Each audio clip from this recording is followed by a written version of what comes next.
ማር ልጄ ወገን ዘመድ የለኝ ሀብት የለኝም ከእጄ። ተማሪዎች እንደምን ሰነበታችሁ? ይህ ከዋሸራ አካዳሚ የሚተላለፍ የ12ኛ ክፍል የስነ ህይወት ትምህርት ፕሮግራም ስርጭት ነው። ተማሪዎች ባለፈው ፕሮግራማችን ዩኒት 6 ሌሰን 5 አይተናል። እዛ ሌሰን ላይ እንግዲህ ዩኒት 6 ስለ ክላይሜት ቼንጅ ነው የሚያወራው እና ክላይሜት ቼንጅን በተመለከተ በተለይ ዩኒት 6 ሌሰን 5 ላይ ያየነው ስለ ተፈጥሮ አደጋዎች ክስተት በሚከሰትበት ጊዜ እንዴት ያንን አደጋ መቀነስ እንደምንችል ነው። ቀደም ብሎ ደግሞ ለክላይሜት የአየር ንብረት ለውጥ ከዚህ ከተፈጥሮ አደጋዎች ጋራ ያለውን ተያያዥነት አይተናል። እዛ በመጨረሻ ላይ እንግዲህ ሌሰን 5 ላይ ያየነው ይሄ ቅድመ ማስጠንቀቂያዎች የተፈጥሮ አደጋ ክስተቶች የሚያስከትሉትን ጉዳት ለመቀነስ መወሰድ ያለባቸውን እርምጃዎች ነው ያየነው። እንግዲህ የተለያዩ አይነት የተፈጥሮ አደጋዎች አሉ። እነኚህን የተለያዩ የተፈጥሮ አይነት አደጋዎች ደግሞ የተለያየ አይነት መከላከያ ወይንም የአደጋውን የመቀነሻ ዘዴዎች አሏቸው። እንግዲህ በመጀመሪያ ያየነው መሬት መንቀጥቀጥ በሚከሰትበት ጊዜ እንዴት አንድ ሰው ያንን የመሬት መንቀጥቀጥ የሚያስከትለውን ጉዳት መቀነስ እንደሚችል ቤት ውስጥ ከሆነ ከቤት ውጭ ከሆነ ምን እርምጃዎች ወይንም ምክሮችን መከተል እንዳለበት አይተናል። ከዛ በመቀጠል ደግሞ ሱናሚ እንግዲህ የባህር ወጀብ በተለይ ይሄ የሚመለከተው በውቅያኖሶች ዳርቻ ያሉ ነዋሪዎችን ነው። እንግዲህ ይሄ የባህር ወጀብ ወይንም ማዕበል በሚነሳበት ጊዜ አንድ ሰው ምን ማድረግ እንደሚገባው እንዲህ አደጋውን ማስቆም ባይቻልም አደጋው የሚያስከትለውን ጉዳት መቀነስ የሚቻሉባቸው የተለያዩ ዘዴዎች አሉ። እነኚህን ዘዴዎች በዝርዝር አይተናል። እንግዲህ መከተል ያስፈልጋል ጉዳቱን ለመቀነስ ማለት ነው። ይሄ የተፈጥሮን ችግር፣ የተፈጥሮን ጉዳት፣ የተፈጥሮን አደጋ ማቆም ባይቻልም የሚያስከትለውን ጉዳት ግን መቀነስ ይቻላል። ይህንን ለመቀነስ ደግሞ የተለያዩ የሚሰጡ ምክረ ሀሳቦች አሉ። ያንን ምክረ ሀሳብ መከተል ነው ማለት ነው። ሌላው ሳይክሎን፣ ይሄ ደግሞ አውሎ ንፋስ በምን እንደሚከሰት ታውቃላችሁ። የአየር ፕሬዠር ልዩነት በሚኖርበት ጊዜ ከከፍተኛ የአየር ግፊት ካለበት ወደ አነስተኛ የአየር ግፊት ያለበት ቦታ አየር ይነፍሳል። ይሄ ደግሞ አንዳንድ ጊዜ በጣም ከባድ ንፋስ ሊያስከትል ይችላል። ይሄ ንፋስ በራሱ ከፍተኛ አደጋ የሚያስከትል ሊሆን ይችላል እና ይሄ በሚከሰትበት ጊዜ ምን አይነት እርምጃዎችን መውሰድ እንዳለብን አይተናል። ሌላ ያየነው ስለ ጎርፍ ነው። ይሄ ጎርፍ ደግሞ በእኛ አገርም የተለመደ ነው። ጎርፍ የምንለው አንድ ውሃ ደረቃማ ወደሆነ ቦታ ላይ በግድቦች መፍረስ፣ በከፍተኛ ዝናብ መዝነብ፣ በተለያየ ምክንያት ሊሆን ይችላል ወደ መኖሪያ አካባቢዎች፣ ወደ እርሻ ቦታዎች፣ ወደ መንገዶች የውሃ መፍሰስ ነው። እንግዲህ ኃይለኛ አደጋ ሊያስከትል የሚችል የውሃ ፍሰት መከሰት ነው ይሄ ጎርፍ የምንለው። ይሄ ጎርፍ በሚከሰትበትም ጊዜ ምን አይነት ቅድመ እርምጃዎችን መውሰድና ጎርፉ የሚያመጣውን ችግር መቀነስ እንደምንችል ነው ባለፈው ያየነው። እንግዲህ እነኛን በዝርዝር አይተናል። ዛሬ የምናየው ዩኒት 6 ሌሰን 6 ነው። ይሄ ደግሞ ሚቲጌሽን ሜዥር ነው። እንግዲህ ሚቲጌሽን ሜዥር ኦፍ እንግዲህ ናቹራል ካታስትሮፊዎች አሉ። ይሄ እንደዚሁም የአየር ለውጥ አለ። የዚህ የአየር ለውጥ የሚያስከትለውን ጉዳት ለመቀነስ መወሰድ ያለባቸውን እርምጃዎች ማለት ነው። ሚቲጌሽን ሜዥር ስንል የዚህን ጉዳት መቀነሻ መንገዶችን መጠቀም ማለት ነው። እንግዲህ ክላይሜት ቼንጅ ነው ብለናል። ዋናው ለተለያዩ እስካሁን ድረስ ላየናቸው በሰው ጤና ላይ፣ በእርሻው ላይ እንደዚሁም በተለያዩ በብዝሃ ህይወት መቀነስ ምክንያት የሆነ የአየር ጸባይ መዛባት ለውጥ እንዲከሰት ያደረገው የዚህ የግሎባል ዋርሚንግ እና የክላይሜት ቼንጅ እንደሆነ ነው። እንግዲህ ይሄንን ነገር ለመታደግና ችግሩን ለመቀነስ ደግሞ በቀጥታ መደረግ ያለበት እርምጃ ለዚህ ለግሎባል ዋርሚንግ ወይንም ለምድራችን ሙቀት መጨመር መንስኤ የሆኑ ነገሮችን መቀነስ ነው። ሌላ ሜጀር ሊኖረው አይችልም። ይሄንን ማድረግ ነው። እንግዲህ ሚቲጌሽን ሜጀር ስንል ስንል እነኛ ምን አይነት እርምጃዎች መወሰድ አለባቸው ይህንን የምድራችንን ሙቀት ለመቀነስ የሚለው ነው። እንግዲህ ኢንተርናሽናል ኮንቬንሽኖች አሉ፣ የዓለም አቀፍ ስምምነቶች ማለት ነው። ኢንተርናሽናል ኮንቬንሽንስ እዚህ ጋር እንደምታዩት ሚቲጌሽን ሜዥር እንግዲህ ይሄ የአየር ጸባይ ለውጥ መንስኤ የሆኑ ክስተቶችን መቀነስ ማለት ነው። ሌላው ኢንተርናሽናል ኮንቬንሽንስ ኢንተርናሽናል ኮንቬንሽን ማለት የዓለም ሀገራት ስምምነት ማለት ነው። ክላይሜት ቼንጅ ኢዝ ኤ ሎንግ ተርም ግሎባል ፕሮብሌም ዛት ሪኳየር ስቴብል ኤንድ ፍሌክሲብል ፖሊሲ ኢምፕሊሜንቴሽን ኦቨር ታይም። እንግዲህ ይሄ ምንድን ነው የሚለው እንግዲህ ክላይሜት ለውጥ ለረዥም ጊዜ የተከማቸ በረዥም ጊዜ ሂደት ውስጥ የተከሰተ እና ምድራችንን አየር ጸባይ እንዲቀየር ያደረገ ክስተት ነው። ይሄንን ክስተት ደግሞ ለመቀነስ ዘላቂነትና ቋሚነት እንደዚሁም እንደ ነባራዊ ሁኔታ ተለዋዋጭ የሆኑ እርምጃዎችን መውሰድ ያስፈልጋል። ቫሪየስ ኢንተርናሽናል ኮንቬንሽንስ ሃቭ ኮንቲኒየስሊ ኢቮልቭድ ቱ address the increasing complex and changing environmental property of the world። እንግዲህ ይህን የአየር ጸባያችን ምድራችን የአየር ጸባይ እንዲለውጥ የሚያደርጉ ክስተቶችን በተመለከተ የተለያዩ ስምምነቶች ተደርገዋል፣ የተለያዩ ስምምነቶች ተዘርግተዋል ነው። እንግዲህ to tackle the effect of the climate change several mitigation measures have been set globally። እንግዲህ ይህንን በምድራችን ሙቀት የምድራችን የአየር ንብረት ለውጥ በአስከፊ ሁኔታ እንዲከሰት የሚያደርጉ ክስተቶችን ለመቀነስ የተለያዩ የመቀነሻ እርምጃዎችን አስመልክቶ የተዘጋጁ መመሪያዎች አሉ እንበል። መመሪያዎች፣ ደንቦች ተዘጋጅተዋል ነው። It aimed to strengthen the global response to the threat of climate change። እንግዲህ ይሄኛው ደግሞ ዋናው ዓላማው ይሄ የግሎባል ክላይሜቲክ ቼንጅ ወይንም የምድራችንን ዓለማችንን የአየር ባህሪ ለውጥ ክስተቶችን ለመቀነስ እንዲለወጥ የሚያደርጉ የጎንዮሽ ጉዳት ያላቸው ክስተቶችን ለመቀነስ የተለያዩ ደንቦች፣ መመሪያዎች ተዘርግተዋል።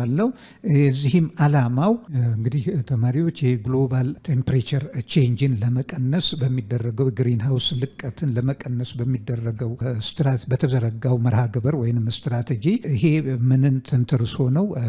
in the context of the sustainable development and efforts to eradicate poverty and contained 3 key provisions።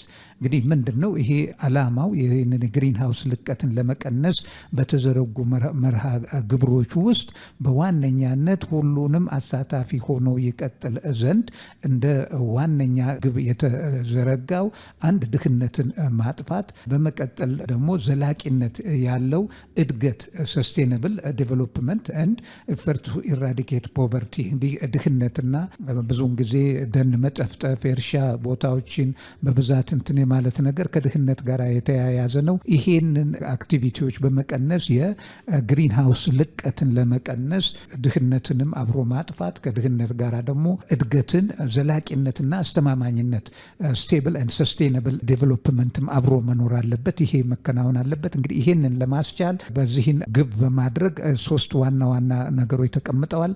አንደኛው holding the increase in the global average temperature to well below 2 degrees centigrade above pre-industrial level and to pursue efforts to limit the temperature increase to 1.5 degrees centigrade above pre-industrial level። እንግዲህ ይሄ የመጀመሪያው ግብ ተደርጎ የተወሰደው ዓላማ ተደርጎ የተወሰደው ምንድነው? የምድራችን ሙቀት ከኢንዱስትሪያል ሪቮሉሽን በፊት ከነበረው በ2 ዲግሪ ሴንቲግሬድ ዝቅ እንዲል ማድረግ፣ ከዛም በተጨማሪ ደግሞ የቴምፕሬቸር ጭማሪው ከዚሁ ከፕሪ ኢንዱስትሪያል ሪቮሉሽን በፊት ከነበረው 1.5 ባልበለጠ ብቻ እንዲጨምር ማስቻል ማለት ነው።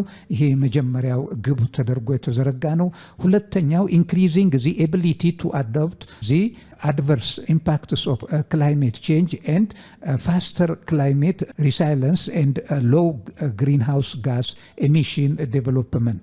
እንግዲህ ይሄ ምንድነው? ይሄ የግሪን ሃውስ ልቀትን መንስኤ የሆኑትን ነገሮች የሚቀንስ ስትራቴጂ እና የማነቃቂያ ሁኔታዎችን መፍጠርና የግሪን ሃውስ ኤሚሽን ልቀት እንዲቀንስ ማድረግ ማለት ነው። ይሄንን ማነቃቃት።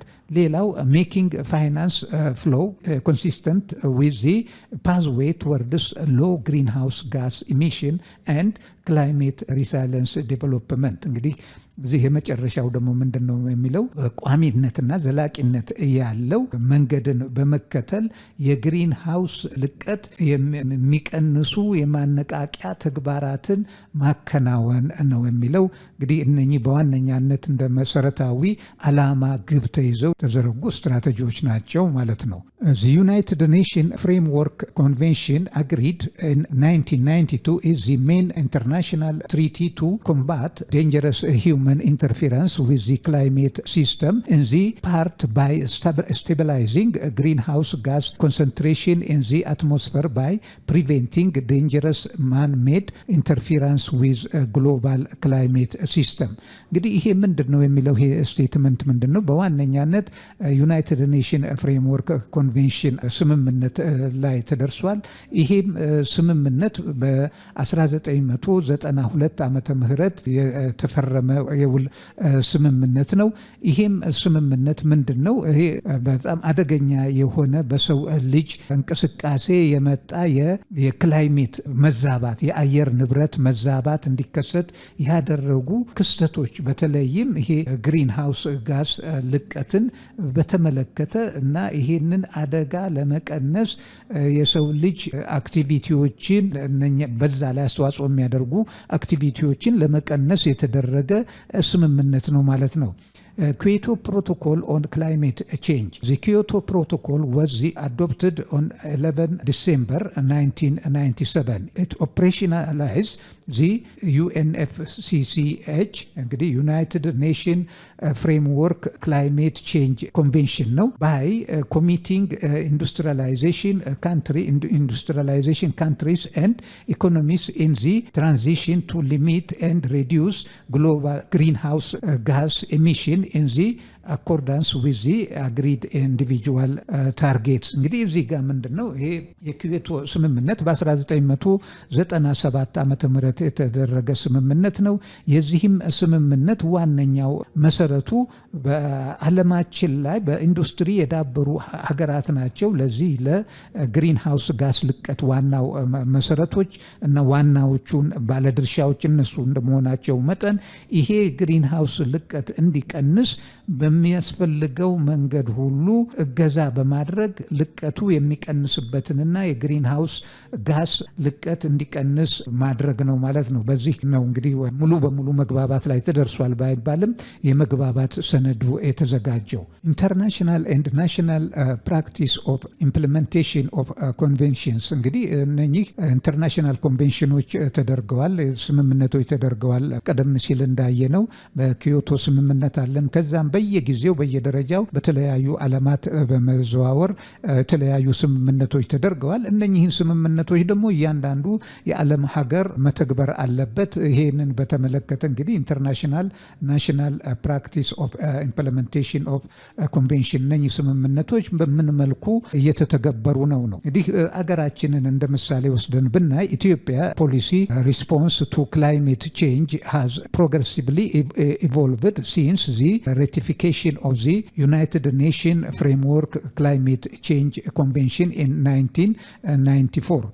እንግዲህ ኢትዮጵያ launched the National Adaptation Plan of Action in 2007 and the Ethiopian Program of Adaptation on Climate Change National Appropriate Mitigation Action in 2010. እንግዲህ ይሄ ምንድነው? ኢትዮጵያ የዚህ ዓለም ሀገር አባል እንደመሆኗ መጠን ግሎባል አካል እንደመሆኗ መጠን የዚህ ስምምነትም ተጋሪ ናት። የዚህን ስምምነትም በ1994 ዓመተ ምህረት ፈርማለች። እንግዲህ ይሄንን ከፈረመች በኋላ የራሷን ይሄንን ለመተግበር የተለያዩ ሀገራዊ እቅዶችን አውጥታለች። ይህም በ2007 እንደገና ደግሞ የዛን የትግበራ እቅድ ደግሞ በ2010 ላይ ይህንን ሁኔታ የመቀነሻ የትግበራ ክስተቱን ለመቀነስ ያደገኝ የጎንዮሽ ጉዳት ያለውን ክስተት ለመቀነስ በ2010 የትግበራ እቅድ አውጥታ ተንቀሳቅሳለች ማለት ነው። ሞሮቨር ኢትዮጵያ ኢንዶርስ ክላይሜት ሪሳይለንስ ግሪን ኢኮኖሚ ስትራቴጂ ኢን 2011 to build a green and resilient economy. Over the years, Ethiopia has been implemented various programs within this policy framework. እንግዲህ ኢትዮጵያ ይህንን የኩዌቶ ስምምነትን እና በተለያዩ ጊዜ የተደረጉ ስምምነቶችን ተንተርሶ የራሷን ድርሻ እየተወጣች ነው። ይህን እንግዲህ ግሪን ሃውስን ለመቀነስ በአብዛኛው የምንጠቀመው በሀገራችን ሃይድሮ ኤሌክትሪክ ሲስተም ነው። እንደ ሌሎቹ ያደጉ ሀገሮች ይሄ ግሪን ሃውስ ጋስን ልቀታችን ይህን ያህልም ግምት የሚገባ አይደለም። ያም ሆኖ እጽዋትን በመትከል ይሄ የውሃ ኤሌክትሪክ ምንጮችን ነን ፖሉታንት የሆኑ ፖሉታንት ጋስ የማያመነጩ የሃይድሮ ኤሌክትሪክ ፓወር በመጠቀም ይሄንንም ሃይድሮ ኤሌክትሪክ ሶርስ ወደ ሌሎች ሀገሮችን በማካፈል እንደገና የእጽዋት ልማት በማካሄድ የደን ሽፋንን እንዲሰፋ በማድረግ ይህንን የራሷን ድርሻ እየተወጣች ነው ማለት ነው። እሺ እንግዲህ ተማሪዎች ዩኒት 6 ሌሰን 6ን በተመለከተ የመጨረሻውን ሌሰን በዚህ ያጠቃልናል።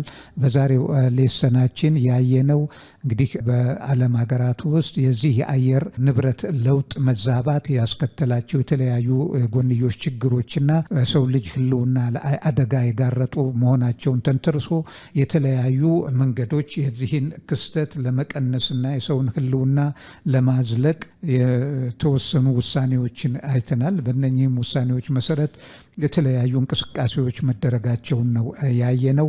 እንግዲህ የዛሬውን ሌሰን በዚህ የምናጠቃልል ይሆናል።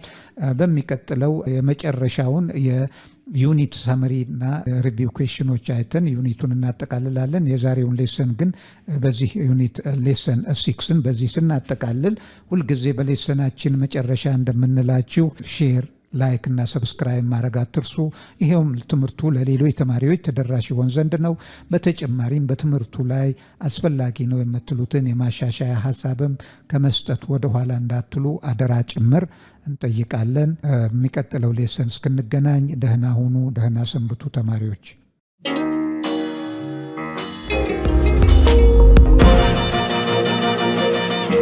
ፀሐይ ነው ላስተማረ ሰው ግን ቀኑ ጨለማ